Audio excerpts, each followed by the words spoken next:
And we move now to Istanbul, Turkey, where a suicide bomber thought to have belonged to ISIS blew himself up in the heart of the city, killing 10 people yesterday morning.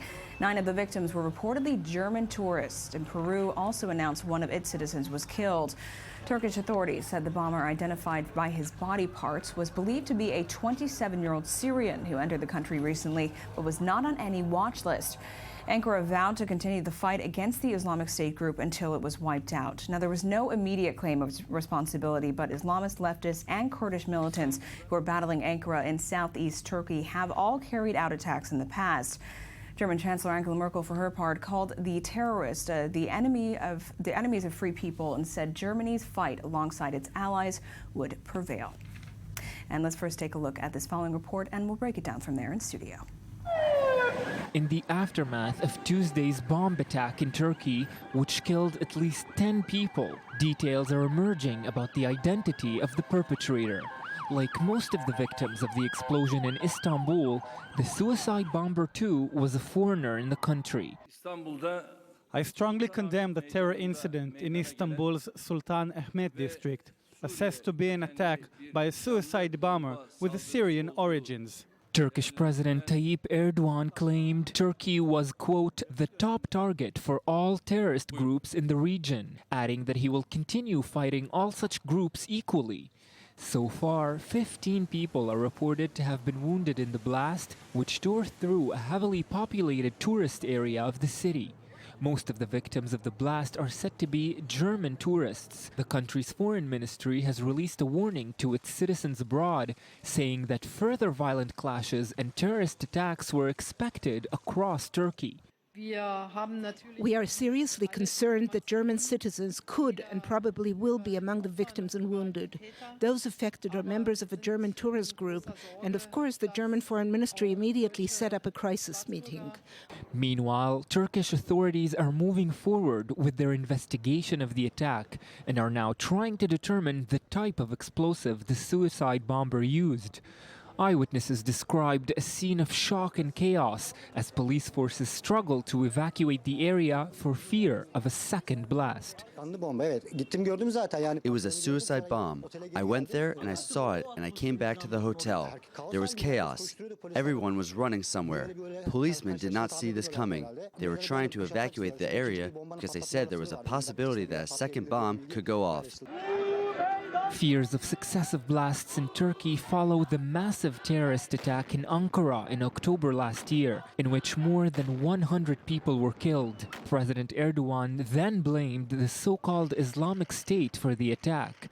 In response, the Turkish government had decided to take an active role in the US-led campaign against the Islamic State terrorist group, carrying out airstrikes in Syria. Meanwhile, Turkish forces have also been targeting Kurdish militants in northern Iraq. In the myriad of security threats the country is facing, establishing who is responsible for the latest attack in Istanbul is now a matter of urgency. We're now joined via Skype from Istanbul by freelance journalist Arzu Gaybola. Good morning, Arzu. So, first I want to know, why would this person strike in such a hot tourist spot, and mostly Germans were killed? Good morning. Well, there are a few reasons. I mean, Istanbul has a few hubs within the city itself, and Sultanahmet is one of the hubs where you have the biggest crowds.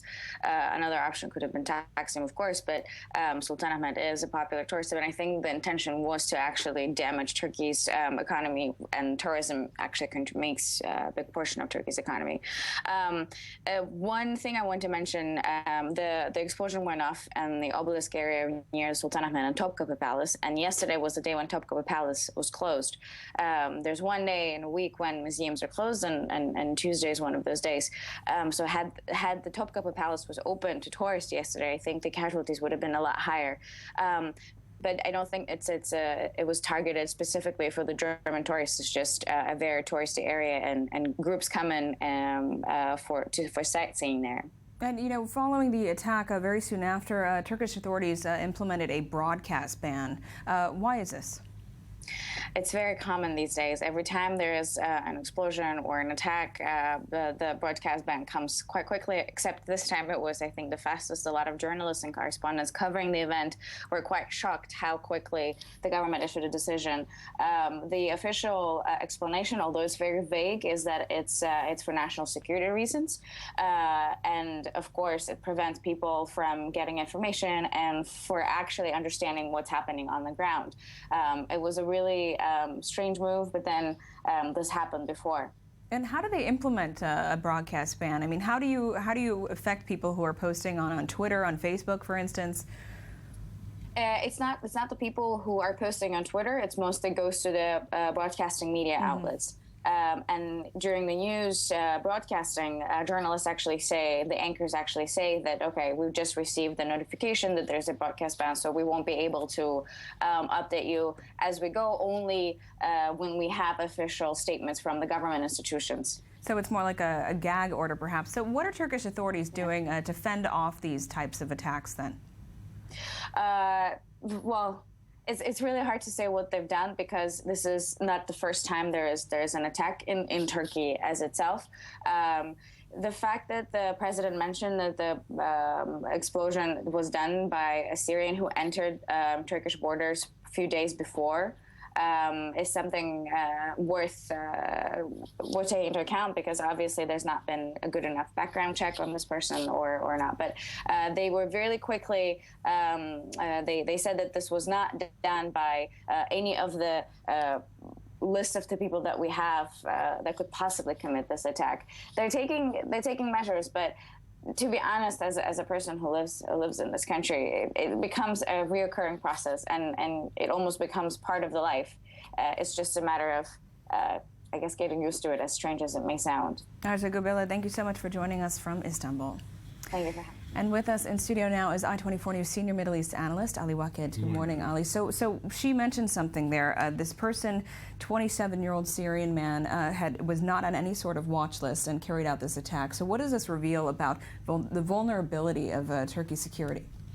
This reveals that the borders between Turkey and Syria, that for a long time the Turkish allowed it to turn into a promenade that allow people who wanted to fight the Syrian regime to pass freely from Turkey to Syria, and the country is now paying the check of the measures that were taken before deciding to join the anti-Islamic State coalition. You know, Meredith Turkey was dragged into this coalition. They did not want to be part of the coalition, and only after huge pressure of the international community of NATO, Turkey accepted to join the Islamic State. And once they are part of the coalition, they are suffering what other countries, member of this coalition, are suffering, France and other countries.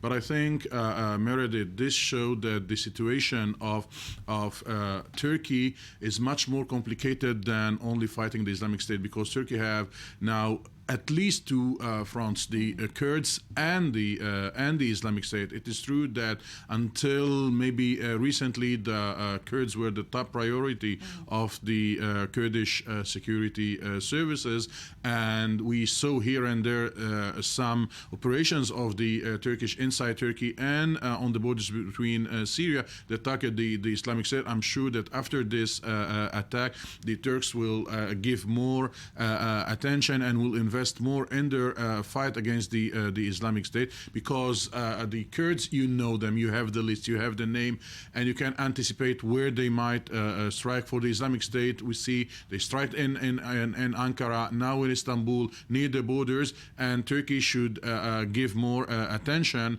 to this part of his fight. And quickly, President Erdogan said that Turkey is the top target for all terrorist groups in the region. Real quick, do you think that's accurate?